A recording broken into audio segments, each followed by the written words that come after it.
नमस्कार मित्रों, आपका हमारे चैनल में हार्दिक स्वागत है। आज हम आपके लिए एक बहुत ही रोचक और ज्ञानवर्धक कथा लेकर आए हैं। आज की इस कहानी के माध्यम से हम जानेंगे कि औरत अपनी दो चीजें मरते दम तक अपने पति को क्यों नहीं देती। और हाँ मित्रों, आपने सही सुना। अगर आप लोग चैनल पर नए हो, चैनल को सब्सक्राइब करें और बेल आइकन को ऑल पर क्लिक कर ले ताकि हमारे यूट्यूब पर ऐसी वीडियो पड़े तो सबसे पहले आप तक पहुँचे। और हमें कमेंट बॉक्स में बताएं कि आप लोग को किस तरह की वीडियो देखना पसंद है। तो चलिए बिना देर किए कहानी की शुरुआत करते हैं। एक बार भगवान श्री विष्णु और माता लक्ष्मी क्षीरसागर में शेषनाग की शैया पर विराजमान थे। माता लक्ष्मी भगवान विष्णु के चरण दबाते हुए कुछ सोच रही थीं। यह देखकर भगवान विष्णु ने पूछा, हे देवी, आप बहुत चिंतित दिखाई दे रही हैं।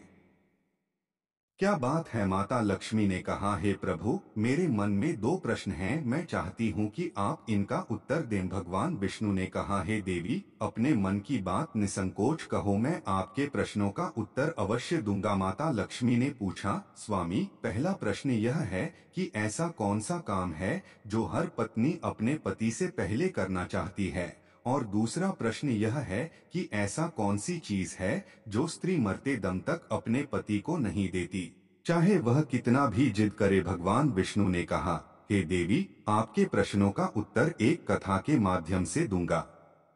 ध्यान से सुनिए। एक समय की बात है, एक राजा के राज्य में चारों ओर खुशहाली थी। राजा का एक पुत्र था जिसका विवाह एक सुंदर राजकुमारी से तय हुआ। विवाह से पहले राजकुमार राजकुमारी से मिलने की इच्छा लिए घोड़े पर सवार होकर उसके नगर की ओर निकल पड़ा। रास्ते में उसे बहुत प्यास लगी, लेकिन कहीं पानी नहीं मिला। भटकते भटकते वह एक झोपड़ी के पास पहुंचा, जहां उसे एक तालाब दिखा। उसने तालाब से पानी पिया। तभी झोपड़ी से एक बूढ़ा साधु निकला और बोला, बेटा, यह तालाब श्रापित है, इसका पानी पीने वाला नरभक्षी बन जाता है। अब रात होते ही तुम नरभक्षी बन जाओगे। राजकुमार यह सुनकर घबरा गया और साधु से श्राप से मुक्त होने का उपाय पूछा। साधु ने कहा, इससे बचने के लिए पहाड़ पर एक कायापलट नाम की जड़ी है, उसका रस पीने से तुम इस श्राप से मुक्त हो सकते हो। लेकिन याद रखना, रात होते ही तुम मनुष्यों से दूर किसी एकांत स्थान पर चले जाना। राजकुमार जड़ी की खोज में निकल पड़ा। रास्ते में रात हो गई तो उसने एक गुफा में छिपकर रात बिताने का निश्चय किया। लेकिन उस गुफा में एक खूंखार शेर रहता था। शेर राजकुमार पर झपटा, लेकिन श्राप के प्रभाव से राजकुमार नरभक्षी बन चुका था। उसने शेर को मारकर खा लिया। सुबह होते ही राजकुमार वापस अपने मानव रूप में आ गया। वह उड़न खटोले की मदद से पहाड़ पर पहुंचा, जड़ी का रस पिया और श्राप से मुक्त हो गया। कुछ समय बाद राजकुमार का विवाह राजकुमारी से हुआ। दोनों खुशी खुशी जीवन व्यतीत करने लगे। लेकिन एक दिन शत्रु देश ने उनके राज्य पर आक्रमण कर दिया। युद्ध में राजकुमार की मौत हो गई। जब उसकी अर्थी उठी तो उसकी पत्नी उसे देखकर फूट फूट कर रोने लगी। परिवार के लोग अर्थी को कंधा देकर श्मशान ले गए।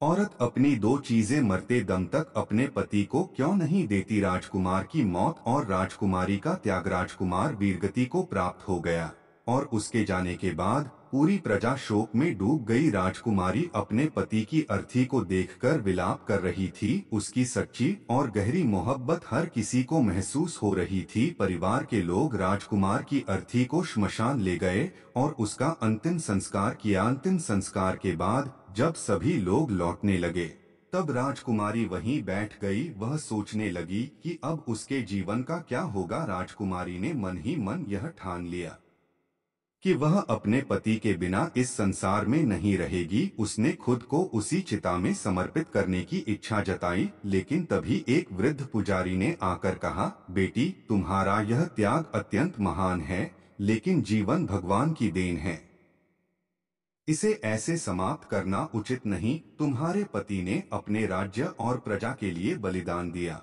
और अब तुम्हारी जिम्मेदारी है कि उनके अधूरे कार्यों को पूरा करो। तुम रानी हो, प्रजा की माँ हो और तुम्हारा जीवन अब प्रजा के लिए समर्पित होना चाहिए। पुजारी की बातों से राजकुमारी ने अपना मन बदला। उसने वचन दिया कि वह अपने पति की स्मृति में उनके सपनों को पूरा करेगी। उसने अपने राज्य की देखभाल शुरू की और अपने पति के दिखाए रास्ते पर चलकर राज्य को पहले से भी अधिक शक्तिशाली और समृद्ध बनाया। माता लक्ष्मी के प्रश्नों का उत्तर भगवान विष्णु ने कहा, हे देवी, इस कथा से तुम्हारे दोनों प्रश्नों का उत्तर मिलता है। पहला, हर पत्नी अपने पति के साथ अंतिम यात्रा पर जाना चाहती है। वह अपने जीवन को पति के साथ ही समाप्त करना चाहती है, क्योंकि उसका प्रेम और त्याग अमर है। लेकिन कर्तव्य भावना उसे ऐसा करने से रोकती है। अब माता लक्ष्मी ने दूसरा प्रश्न पूछा, हे प्रभु, औरत मरते दम तक अपने पति को कौन सी दो चीजें नहीं देती? भगवान विष्णु मुस्कुराए और बोले, हे देवी, इसका उत्तर भी बड़ा सरल है। पहली चीज है उसका स्वाभिमान।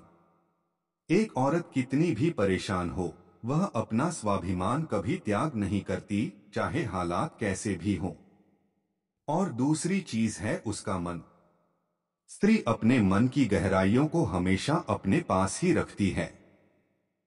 वह अपने पति से प्रेम जरूर करती है, लेकिन अपने मन के कुछ कोने केवल अपने लिए बचाकर रखती है। माता लक्ष्मी भगवान विष्णु का यह उत्तर सुनकर संतुष्ट हुई और बोली, हे प्रभु, आपने मेरे प्रश्नों का उत्तर देकर मेरे मन का संशय दूर कर दिया।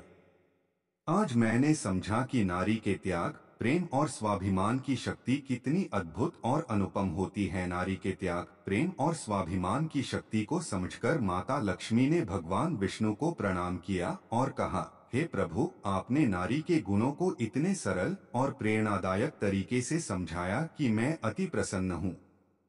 नारी वास्तव में परिवार और समाज की आधारशिला है। उसका त्याग, उसका प्रेम और उसका स्वाभिमान ही उसकी सबसे बड़ी ताकत हैं।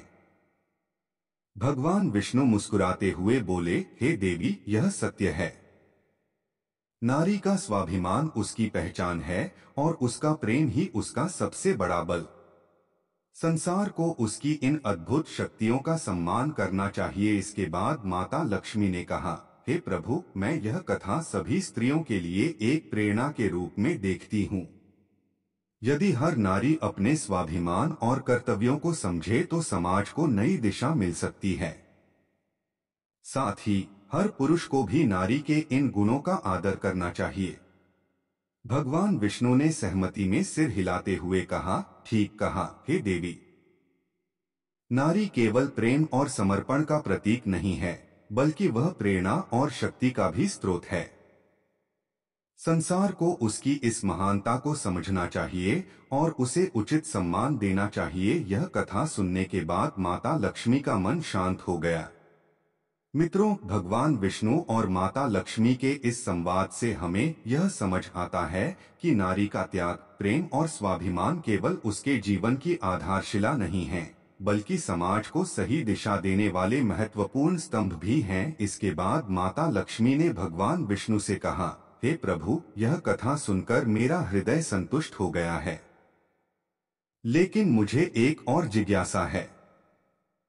आपने कहा कि नारी का स्वाभिमान और उसका मन उसकी सबसे बड़ी ताकत हैं। क्या यह भी सच है कि समाज में लोग नारी की इस शक्ति को हमेशा समझ नहीं पाते? भगवान विष्णु ने मुस्कुराते हुए उत्तर दिया, हे देवी, यह सत्य है।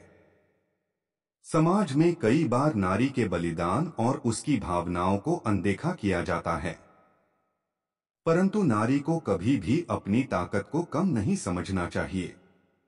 मैं तुम्हें एक और कथा सुनाता हूँ जो इस बात को और स्पष्ट करेगी। एक गांव में एक पूनम नामक स्त्री रहती थी।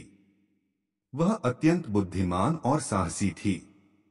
उसके पति एक व्यापारी थे जो दूर दूर तक व्यापार के लिए जाते थे। एक दिन गांव में एक भयंकर संकट आ गया। दुश्मनों ने गांव पर आक्रमण कर दिया और गांव का हर व्यक्ति डर के कारण छिप गया। पूनम ने हार नहीं मानी। उसने गांव के लोगों को इकट्ठा किया और उनका नेतृत्व किया। अपनी सूझबूझ और साहस के बल पर उसने न केवल दुश्मनों को हराया, बल्कि अपने गांव को सुरक्षित भी किया। जब उसका पति वापस लौटा तो उसने गर्व से कहा, तुम्हारे स्वाभिमान और साहस ने हमारे गांव को बचाया है। मैं तुम्हें प्रणाम करता हूँ, भगवान विष्णु ने कहा। हे देवी, यह कथा बताती है कि नारी का स्वाभिमान केवल उसकी नहीं बल्कि पूरे समाज की ताकत बन सकता है। नारी केवल घर की शोभा नहीं है, बल्कि वह पूरे परिवार और समाज की रक्षा करने में सक्षम है। माता लक्ष्मी ने यह कथा सुनकर कहा, हे प्रभु, यह कथा हर स्त्री के लिए प्रेरणा है। आज मैं समझ गई हूँ कि नारी का असली बल उसकी आंतरिक शक्ति है, जिसे वह अपने स्वाभिमान और प्रेम के रूप में प्रदर्शित करती है। लेकिन यह भी सच है कि उसे अपनी इस ताकत को पहचानने की आवश्यकता है। भगवान विष्णु बोले, सही कहा, हे देवी। यदि हर स्त्री अपने अंदर छिपे इस बल को पहचान ले, तो वह अपने परिवार, समाज और देश को नई ऊंचाइयों तक ले जा सकती है। भगवान विष्णु ने आगे कहा, हे देवी, नारी में अद्भुत गुण होते हैं। वह प्रेम, सहनशीलता और त्याग का प्रतीक है। लेकिन इन सब के साथ ही वह दृढ़ता और साहस का भी प्रतीक है।